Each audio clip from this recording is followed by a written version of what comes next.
السلام علیکم۔ آج لیکچر نمبر 9 میں ایک نئے ٹاپک کے ساتھ پھر حاضر ہیں۔ آج کے لیکچر میں ہم پڑھیں گے کہ what is method, what is methodology, ان کے درمیان ڈفرینس کیا ہے، اور اس کے بعد پڑھیں گے ریسرچ میتھڈالوجی کہ جو ریسرچ کی طریقہ کار ہے یا ریسرچ کی جو حکمت عملی ہے وہ کیسے کی جاتی ہے، ریسرچ کو کیسے پروسیڈ کیا جاتا ہے، وہ پڑھیں گے۔ تو پہلے ڈفرینس پڑھتے ہیں میتھڈس اور میتھڈالوجی کا، کہ میتھڈس جو ہے اس کا مطلب ہوتا ہے universal accepted procedures. Universal accepted جو پروسیجرز ہیں ان کو ہم میتھڈس کہتے ہیں، جبکہ جو میتھڈالوجی ہے وہ ہے use and justification for using a specific method. اس میں ہم نے جو میتھڈز ہوتے ہیں ان کو ایک بیسٹ وے میں، ایک اچھے طریقے کے ساتھ میکسیمم آبجیکٹیوز حاصل کرنے کے لیے ہم میتھڈالوجی استعمال کرتے ہیں۔ فار ایگزامپل ہمارے پاس بہت سارے میتھڈز ہیں، جیسے ٹیچنگ کے لیے لیکچر میتھڈ ہوتا ہے، ڈسکشن میتھڈ ہوتا ہے، پروجیکٹ میتھڈ ہوتا ہے، اور بھی کافی سارے میتھڈز ہوتے ہیں ٹیچنگ کے لیے۔ لیکن اکارڈنگ ٹو سچویشن جو بیسٹ جو میتھڈ ہے to get to maximum objectives, اگر ہم وہ استعمال کریں تو that will be called methodology.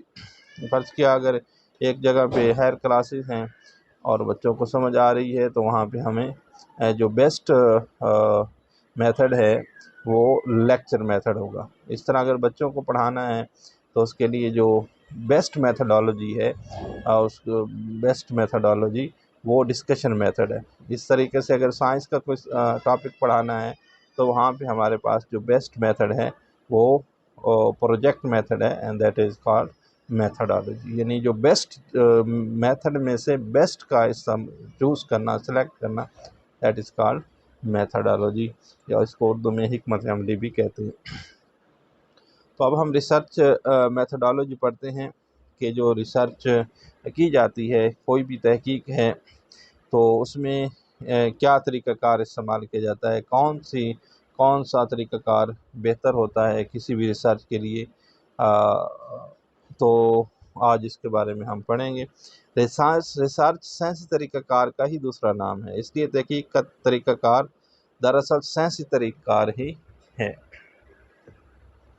جو ڈسکرپٹیو ریسرچ ہے اس کی جو میتھڈالوجی ہے، آج ہم اس کے سٹیپس کے بارے میں پڑھیں گے۔ اس کے علاوہ ہسٹوریکل، ایکسپیریمنٹل، باقی ریسرچز بھی ہیں، لیکن آج جو ہم ریسرچ میتھڈالوجی پڑھیں گے جو عام طور پہ استعمال ہوتی ہے، وہ ہم ڈسکرپٹیو ریسرچ کے اندر جو میتھڈالوجی استعمال ہوتی ہے وہ پڑھیں گے۔ اس کا سب سے جو پہلا سٹیپ ہے وہ مسئلے کا انتخاب ہے، یعنی آئیڈینٹیفیکیشن آف پرابلم یا سلیکشن آف ٹاپک، کہ سب سے پہلے ہم نے اس مسئلے کا سلیکٹ کرنا ہے جس پہ ہم نے ریسرچ کرنی ہے، اس ٹاپک کو ڈھونڈنا ہے، اس کو سلیکٹ کرنا ہے، پھر اس کے بعد ہی جو ریسرچ کی جا سکتی ہے۔ دوسرا جو ریسرچ کا میتھڈالوجی میں دوسرا جو سٹیپ ہے وہ ہے ہائپوتھیسس، یعنی مفروضے کا قائم کرنا، اور جو تیسرا سٹیپ ہے یا تیسرا جو مرحلہ ہے مفروضہ قائم کرنے کے بعد وہ نمونے کا انتخاب ہوتا ہے، یعنی سیمپلنگ کرنی ہوتی ہے۔ پھر اس کے بعد ہم ریسرچ کے ٹولز دیکھتے ہیں کہ کون سا ریسرچ کا ٹول ہم نے استعمال کرنا ہے ریسرچ کے اندر، اور پھر اس ٹول کے ذریعے جو بھی ڈیٹا حاصل ہوتا ہے وہ حاصل کرتے ہیں، اور پھر اس کے بعد ڈیٹا کا انالیسس کرتے ہیں، اور پھر اس کے بعد کنکلوژن کرتے ہیں۔ تو اب ہم ان کو ڈیٹیل سے پڑھتے ہیں۔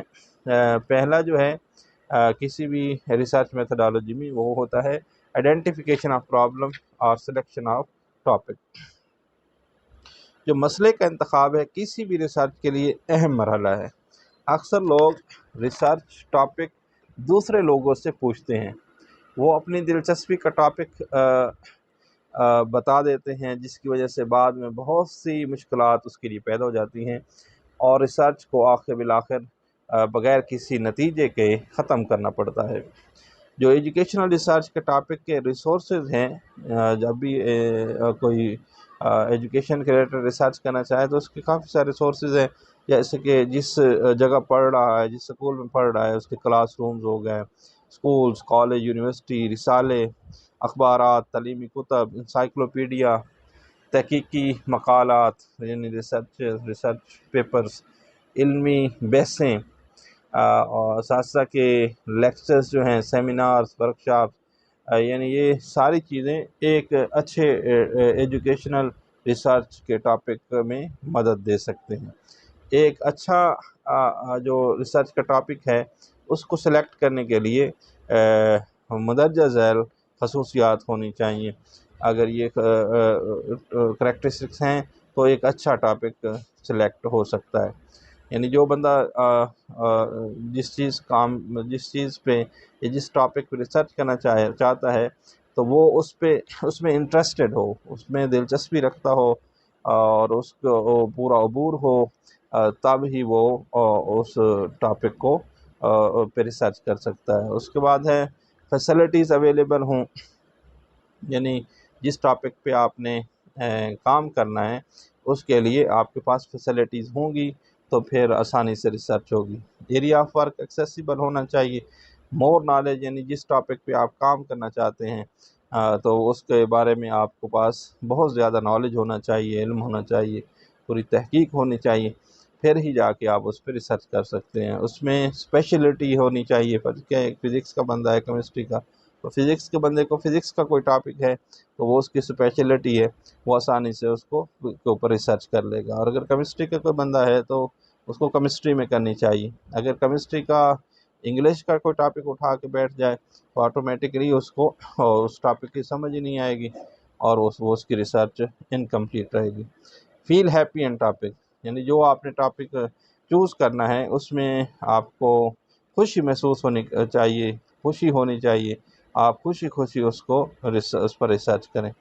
اور جو ٹاپک آپ نے سلیکٹ کیا ہے وہ کریٹیو اور نیو ٹاپک ہونا چاہیے، اور اس طریقے سے اکنامکلی انیکسپینسو ہو اور ٹائم بھی جو ہے اس کی بھی ضیاع نہ ہو۔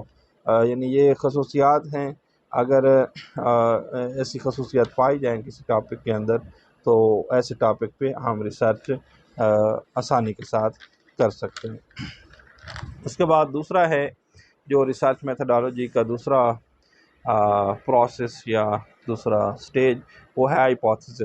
جب ہم ٹاپک کو سلیکٹ کر لیتے ہیں، مسئلے کو آئیڈینٹیفائی کر لیتے ہیں، پرابلم کا پتہ چل جاتا ہے، پھر اس کے بعد ہم اس پرابلم کے بارے میں ہائپوتھیسس قائم کرتے ہیں۔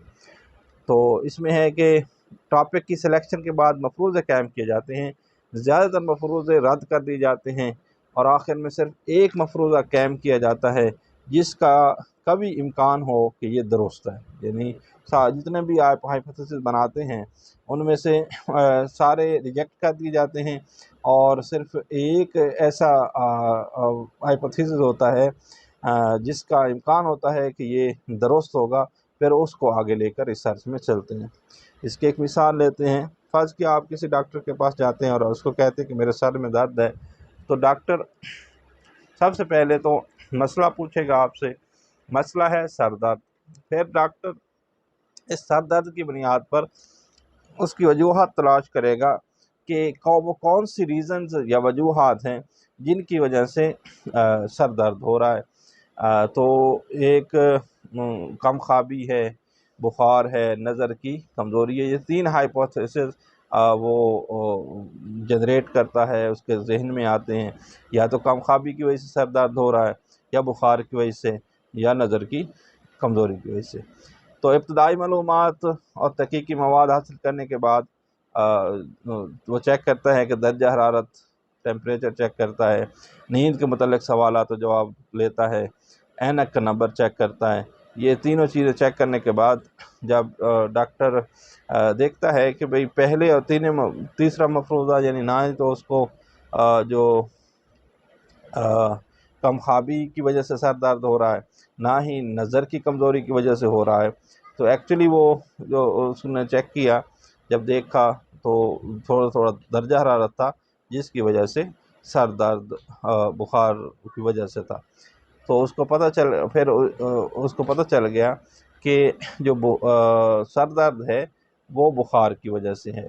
تو یہ ہائپوتھیسس، یعنی یہ جو پہلا اور تیسرا جو ہائپوتھیسس ہے اس کو وہ ریجیکٹ کر دے گا، اور جو دوسرا ہائپوتھیسس ہے بخار والا، ٹیمپریچر والا، اس کو وہ کیری آن کرے گا۔